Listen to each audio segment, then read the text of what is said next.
अवधूत चिंतन श्री गुरुदेव दत्त. नमस्कार. अल्पनेता शोमध्ये तुमचे स्वागत. मागच्या पार्ट 18 आणि 19 मध्ये आपण इनडेफिनेट आर्टिकल्स ए आणि ॲन शिकलो होतो. आजच्या पार्ट नंबर 20 मध्ये आपण आर्टिकल्सचा सेकंड टाईप डेफिनेट आर्टिकल्स शिकणार आहोत, तो म्हणजे द.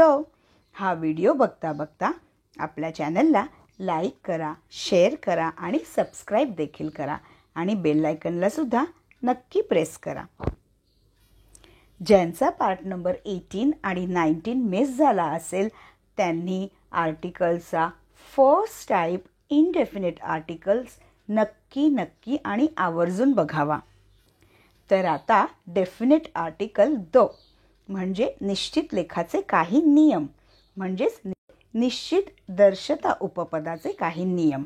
ठीक आहे.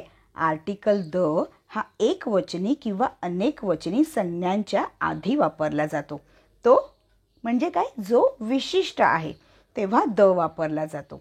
जेव्हा संज्ञा निश्चित असते तेव्हा आर्टिकल द वापरला जातो. नीट लक्षात असू द्यात की जेव्हा संज्ञा निश्चित असते तेव्हा आर्टिकल द वापरला जातो.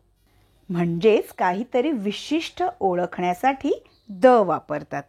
थोडक्यात आधी मराठीत ऐकून घेऊयात की एखाद्या वस्तूचे किंवा व्यक्तीचे किंवा ठिकाणाचे किंवा कल्पनेचे नाव, त्याचप्रमाणे अनेकवचनी किंवा रिपब्लिक किंवा किंगडम असलेल्या देशांची नावे आणि वाक्यांशमधील भौगोलिक क्षेत्रे किंवा नद्या किंवा महासागर, समुद्र आणि पर्वतराजींच्या नावापुढे सुद्धा इंग्लिशमध्ये द लावतात, कारण ते विशिष्ट असतात, म्हणजे काहीतरी विशिष्ट ओळख दाखवतात. ठीक आहे. तर आता हेच आपण इंग्रजीमध्ये बघूयात.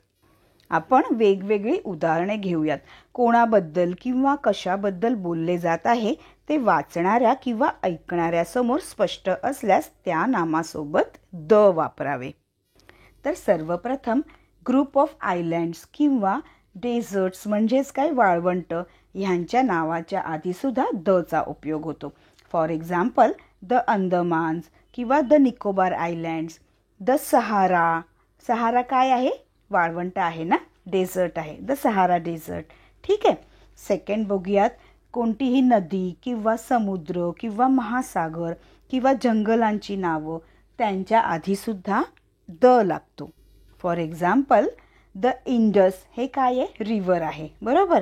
The Ganges, the gulf, the black forest किंवा द गोदावरी रिव्हर. ठीक आहे. द इंडस, तुम्हाला माहिती आहे का, इंडस म्हणजे सिंधू नदी. ठीक आहे, बऱ्याच जणांना माहिती नसतं. द इंडस म्हणजे सिंधू नदी. नंबर 3 बघूयात. आता मोठमोठे ग्रंथ असतात, बरोबर, तर त्यांच्या नावांच्या आधीसुद्धा द लागतो. का, कारण ते आपले विशिष्ट ओळख दाखवतात. म्हणजेच for example the Ramayana, the Gita, the Mahabharata, the Bible, the Vedas, the Quran etcetera. आता डायरेक्शन्स बरोबर सुद्धा कधी कधी द लागतो. का, तर विशिष्ट ओळख दर्शवण्यासाठी. म्हणजेच the east, the north, the west किंवा द साऊथ.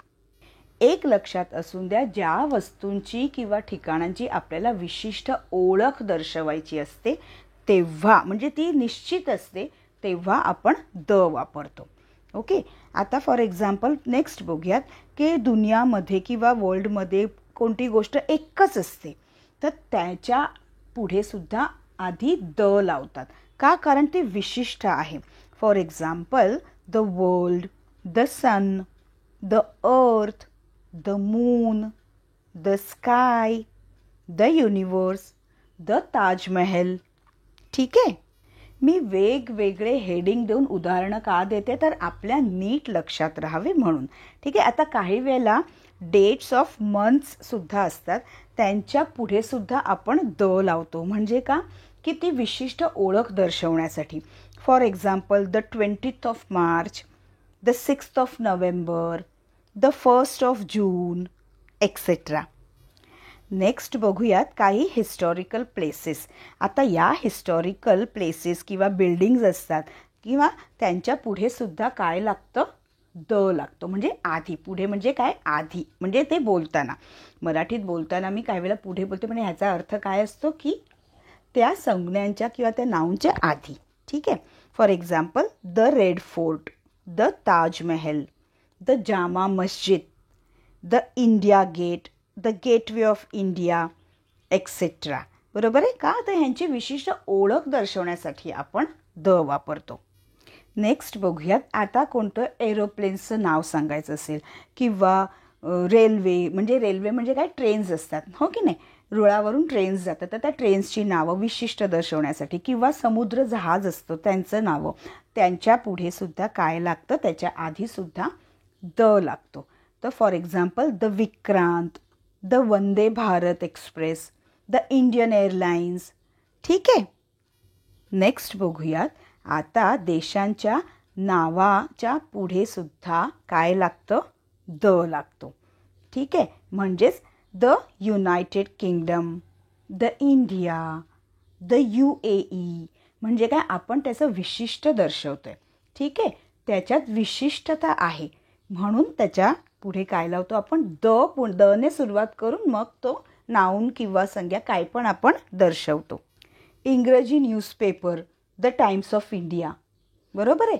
त्याचं विशिष्टता म्हणजे दर्शवण्यासाठी द वापरला जातो.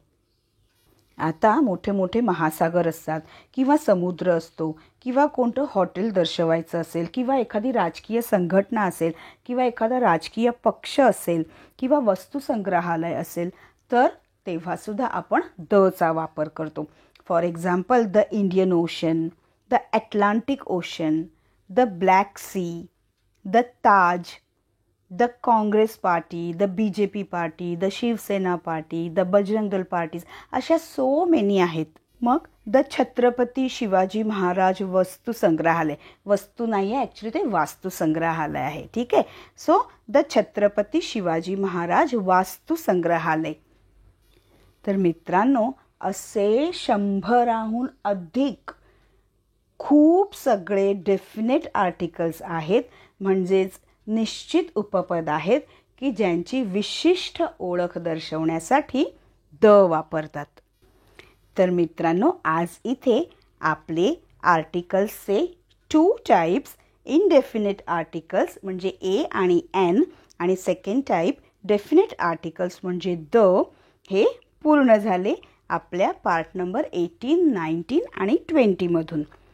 ज्यांचे कोणाचे 18 आणि 19 पार्ट्स मिस झाले असतील तर त्यांनी आपले ते 18, 19 पार्ट्ससुद्धा बघावेत. म्हणजे टोटल 18, 19 आणि 20 पार्ट्स, तीन जर तुम्ही बघितलेत तर आर्टिकल्स हा टॉपिक तुमचा पूर्णपणे कंप्लीट होईल. ठीक आहे. तर पुन्हा भेटूयात आपल्या अल्पनिता शोमध्ये, म्हणजेच पार्ट नंबर 21 मध्ये. धन्यवाद. आणि जाण्याआधी काय, तर आपल्या चॅनलला लाईक करा, खूप शेअर करा, सबस्क्राईब करा आणि बेल आयकनला सुद्धा नक्की प्रेस करा. तर बाय. पुन्हा भेटूयात आपल्या पार्ट नंबर 21 मध्ये. खूप खूप धन्यवाद.